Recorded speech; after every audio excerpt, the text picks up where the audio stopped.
Welcome back to another episode of Rock Boys Football. We are finally here. Shane Beamer, the South Carolina Gamecocks, kicking off spring practice. And although we are only one spring practice in, we are starting to get some early returns on, players who had some really good winter workouts that are now translating that success to the football field, rolling into spring practice.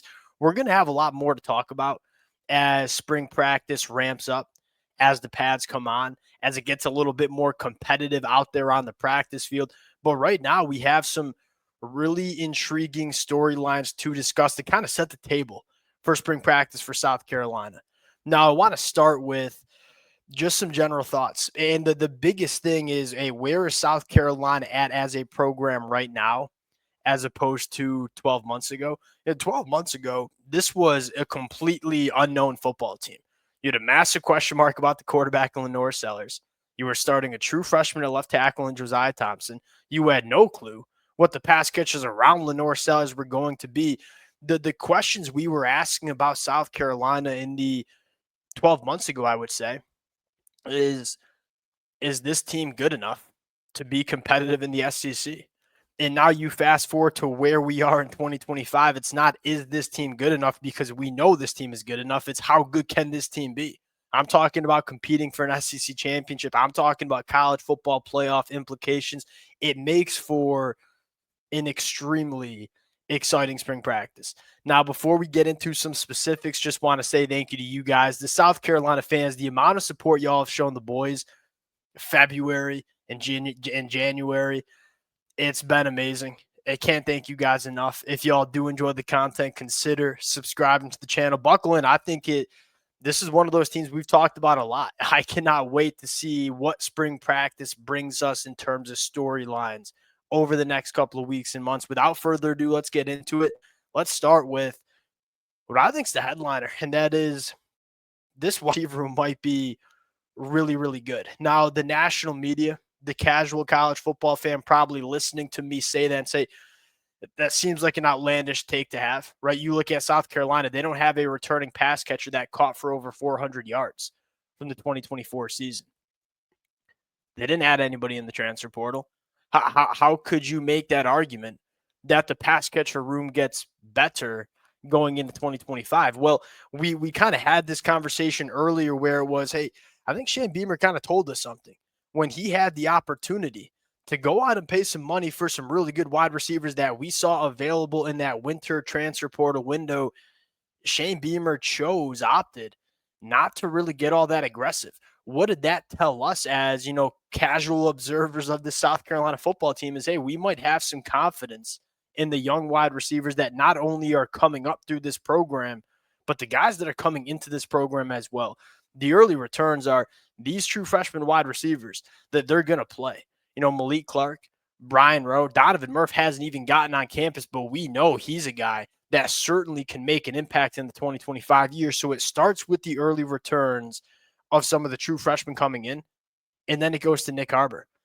I cannot stress enough the jump that we could see from Nyck Harbor in 2025. Look, we knew when this kid committed to South Carolina, when he was a recruit that was 16, 17 years old, we didn't even know what position he was going to play. Was he going to be an edge rusher? Was he going to play tight end? Was he going to play wide receiver? We didn't know any of that. But what we did know is if he does find a position and he maximizes himself, he has the opportunity to be one of the best football players in the sport. And now you start taking a look at you kind of saw the light bulb start to turn on in the back half of 2024. He's going into year 3. I think the biggest storyline is this is for probably the first time since he's been like 10 years old. He's focusing on football 12 months a year. He's not participating in spring track. Now, that should be a massive storyline for South Carolina fans. This is a guy that normally is not present for spring ball. He's running track. He's dialed in to becoming as good of a pass catcher as he can. He's dropping a little bit of weight, which, look, he's never going to be a small pass catcher. He played at 6'4", 240 pounds. Dropping a little weight I like. We all know he's fast in a straight line, but dropping a little bit of weight is going to help him in his route run. It's going to help him kind of get in and out of his breaks and create a little bit more separation, I think. There's a real chance that Nyck Harbor goes from, a guy that flashed his first 2 years to an all SEC pass catcher that realistically could go for over 1,000 yards. Who's the wide receiver one in this South Carolina offense? I think we are getting that answer from Nyck Harbor. And from everything you've heard, it's like he's been living in the facilities and just trying to become as good of a football player as he can, which he's never really done before because he's been running track in the offseason. And that's not to mention Mazio Bennett going into year two. That's not to mention a guy like Jared Brown, who I personally really liked from Coastal Carolina coming in 12 months ago, that I think could be a really good football player. This pass catcher room, I think, can surprise a lot of South Carolina fans. And maybe not South Carolina fans, because I think the South Carolina fans who are dialed into this program have high expectations. Probably more just the national media and casual college football fans, where you look at it preseason and say, hey, this doesn't look like a great wide receiver. And well, I think they're going to surprise a lot of people in 2025. And we are hearing the things we want to hear early from these South Carolina pass catchers. Number two, I probably should have led with this one, quite frankly, this offensive line. And to me, the South Carolina fans who've been rocking with the fellas for this offseason know, yeah, the hype that I have for South Carolina, it starts with LaNorris Sellers. There's no question about it. When you have a quarterback of that talent, you have a chance to be a special football team. This offensive line is going to be by far the best offensive line that Shane Beamer has had at South Carolina. The big question we've had is, what's it going to look like? Well, we're kind of got what I think a lot of South Carolina fans wanted, Tree Babalede getting some work at left guard. That's huge because I think, one, he's one of your best 5 offensive linemen. He might not be better than Josiah Thompson at left tackle, but you got to figure out a way to get him on the football field. And I think, secondly, we've talked about this, I think he's a better guard than he is tackle. Him moving to left guard, I would project to be starting at left guard. That's massive. You look at that left side of the offensive line, you feel great about Josiah Thompson and Tree Babalede. Two guys that were solid. Josiah Thompson at the end of 2024 was really good. They're going into year 2 and year 3 respectively. I think you're going to see big jumps from both of them. It's a really good left side of the offensive line. I think the other intriguing note is Trevon Baugh is certainly pushing for a starting 5 spot, and potentially Rodney Newsom getting some work at center, which to me is big because you look at Ryan Brubaker, he's not really been consistently healthy for South Carolina. Right now, not a guy that you want to have to rely on to have to play. Well, who's going to be the second center for South Carolina? I think you bring in Boa Stanley, plug and play him there. Rodney Newsom getting some work at center, a position that he had a couple snaps in at Western Kentucky last year.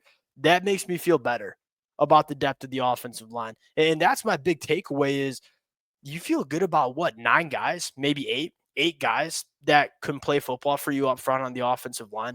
This is the most talented, and it's the deepest offensive line that South Carolina has had. And if Rasul Faison gets that waiver, which I think we all expect him to get, this rushing attack and the protection for LaNorris Sellers sounds to be really good. And then you talk about, hey, better pass catcher room than we had last year. So it's LaNorris Sellers going to get better as a quarterback. I think it's very fair to make that assumption. The pass catcher room around LaNorris Sellers sounds like it's going to be better, and he's going to have a better offensive line. There is a ton of reason to believe the South Carolina offense takes a massive step in the right direction in 2025. Maybe one of the more dangerous and difficult offenses to deal with in the country. The third storyline, and a really important one too, is there's optimism that South Carolina has hit in the transfer portal on the defensive line. Devontae Miles being the most notable one. Devontae Miles was a guy that I had massive question marks about when I went back and looked at the film from him last year. This kid does not look like a SEC defensive lineman to me. He's up to 280 pounds. They project him to be up to 290 pounds as he rolls into the 2025 season. And he sounds like he had a really good winter workout. And I cannot wait to hear what we hear from Devontae Miles in spring practice, especially once the pads come on.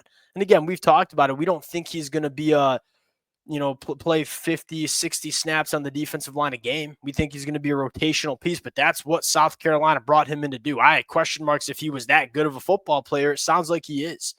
Big time storyline. Gabriel Brown-Ladindi, finally a healthy offseason for this kid.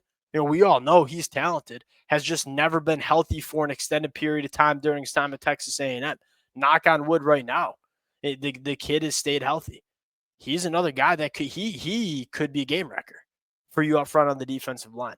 If you figure out the interior defensive line and you're hearing some good things about guys like Fred Johnson and guys like Sean Murphy and Justin O, we got question marks about how good this front seven can be. Can it be as good as it was last year? If you can hold serve and be that disruptive unit that you were in the 2025 or 2024 year with the jump that I expect this offense to take, the South Carolina team is going to be a force in 2025. That's it for the updates right now. Again, I think you're hearing the things you want to hear from South Carolina in the early portions of spring practice. We'll continue to update this as we get more into spring practice. Appreciate you guys rocking with it. If y'all do enjoy the content, consider subscribing to the channel, and we'll talk to y'all later. Peace.